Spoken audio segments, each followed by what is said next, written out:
What are the most important financial metrics for a CFO to track and measure? 1. Revenue. Revenue, or sales, is the total amount of money generated by the sale of goods or services related to the company's primary operations. 2.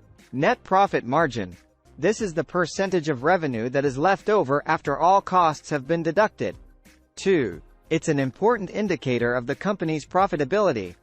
3. EBITDA. Earnings before interest, taxes, depreciation, and amortization. This is a measure of a company's operating performance. 3. It's essentially net income with interest, taxes, depreciation, and amortization added back in. 4. Cash flow. Cash flow is the net amount of cash and cash equivalents being transferred into and out of a company. 4. Positive cash flow indicates that a company's liquid assets are increasing, providing it with more cash to cover debts, reinvest in its business, return money to shareholders, pay expenses, and provide a buffer against future financial challenges. 5. Working capital. This is the difference between a company's current assets and current liabilities. 5. It's an important measure of a company's operational efficiency and short-term financial health. 6. Debt-to-equity ratio. This ratio is used to measure a company's financial leverage and is calculated by dividing its total liabilities by shareholder equity. 6. It indicates the relative proportion of shareholders' equity and debt used to finance a company's assets. 7. Current ratio. This is a liquidity ratio that measures whether a firm has enough resources to pay its debts over the next 12 months.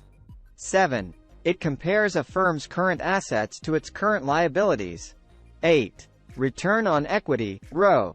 This is a measure of financial performance calculated by dividing net income by shareholders' equity. 8. It's a measure of profitability that compares the profit a company generates to the shareholders' equity. 9. Gross profit margin.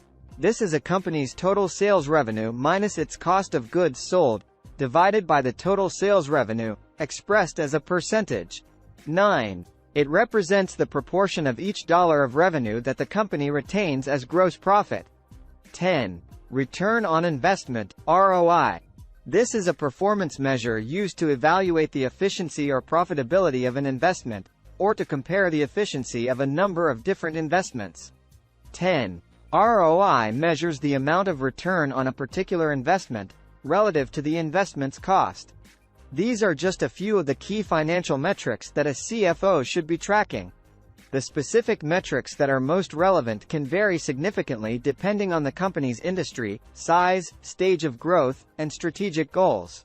Thanks for your time and efforts.